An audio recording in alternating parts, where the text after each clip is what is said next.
ಗುಣಮಟ್ಟದ ಶಿಕ್ಷಣ ನೀಡಲು ಎಲ್ಲರೂ ಕೈ ಜೋಡಿಸಬೇಕು. ಡಾಕ್ಟರ್ CN ಅಶ್ವಥ್ ನಾರಾಯಣ್ ಮನವಿ. ಇಲ್ಲಿನ ವಿಜ್ಞಾನದ ಬಗ್ಗೆ ಹೆಚ್ಚಿನ ಮಾಹಿತಿಯನ್ನು ಇಂಡಿಯನ್ ಇನ್ಸ್ಟಿಟ್ಯೂಟ್ ಆಫ್ ಸೈನ್ಸ್ ಸೇರಿ ಪ್ರತಿಷ್ಠಿತ ಸಂಸ್ಥೆ ಮತ್ತು ಬೇರೆ ಬೇರೆ ಶಾಲೆಯ ವಿದ್ಯಾರ್ಥಿಗಳು ಮಾಹಿತಿ ಪ್ರದರ್ಶನವನ್ನು ನೀಡುತ್ತಿದ್ದಾರೆ. ಪ್ರತಿಭಾ ಪೋಷಣೆ, ವಿಜ್ಞಾನದ ಬೆಳವಣಿಗೆಯನ್ನು ತಿಳಿಸುವ ಕಾರ್ಯ ಇದರಿಂದ ಆಗುತ್ತದೆ ಎಂದು ರಾಜ್ಯದ ಮಾಜಿ ಉಪಮುಖ್ಯಮಂತ್ರಿ ಹಾಗೂ ಶಾಸಕ ಡಾಕ್ಟರ್ CN ಅಶ್ವಥ್ ನಾರಾಯಣ್ ಅವರು ವಿವರಿಸಿದರು. ಮಲ್ಲೇಶ್ವರಂದ 13ನೇ ಅಡ್ಡರಸ್ತೆಯಲ್ಲಿರುವ HVN ಪಬ್ಲಿಕ್ ಸ್ಕೂಲ್ ಉದ್ಘಾಟನಾ ಕಾರ್ಯಕ್ರಮದಲ್ಲಿ ಇಂದು ಅತಿಥಿಯಾಗಿದ್ದ ಅವರು ಮಾಧ್ಯಮಗಳ ಜೊತೆ ಮಾತನಾಡಿದರು. ಪರಿಪೂರ್ಣ ಗುಣಮಟ್ಟದ ಶಿಕ್ಷಣದ ವಿಚಾರದಲ್ಲಿ ಮಲ್ಲೇಶ್ವರಂ ಎಜುಕೇಷನ್ ಮಾಡೆಲ್ ಎಂಬ ಮಾದರಿ ತಯಾರಿಸಿ ನಮ್ಮ ಮಲ್ಲೇಶ್ವರಂದ ಎಲ್ಲ ಸರ್ಕಾರಿ ಶಿಕ್ಷಣ ಸಂಸ್ಥೆಗಳಲ್ಲಿ ಗುಣಮಟ್ಟದ ಶಿಕ್ಷಣ ನೀಡಲು ಮುಂದಾಗಿದ್ದೇವೆ ಎಂದರು.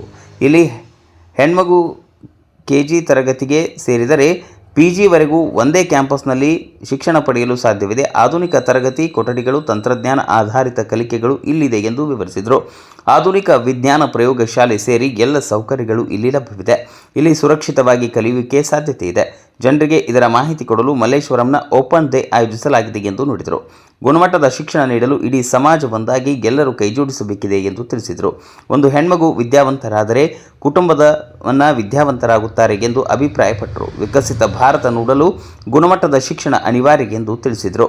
ಶ್ಲಾಘನೀಯ ಮತ್ತು ಅನುಕರಣೀಯ ಸಾಧನೆ ಜಗ್ಗೇಶ್ ರಾಜ್ಯಸಭಾ ಸದಸ್ಯ ಅವರು ಮಾತನಾಡಿ, ಬಡವರ ಮಕ್ಕಳಿಗೆ ಬಾಲ್ಯಾವಸ್ಥೆಯಲ್ಲೇ ಉತ್ತಮ ಗುಣಮಟ್ಟದ ಶಿಕ್ಷಣವನ್ನು ಇಲ್ಲಿ ನೀಡಲಾಗುತ್ತಿದೆ. ಇದು ಶ್ಲಾಘನೀಯ ಮತ್ತು ಅನುಕರಣೀಯ ಎಂದು ತಿಳಿಸಿದರು. ಇಲ್ಲಿ ಮಕ್ಕಳಿಗೆ ಸಂಗೀತ ಪಾಠದ ವಿಭಾಗವನ್ನು ಸೇರಿಸಿದೆ ಎಂದು ಸಲಹೆ ನೀಡಿದರು.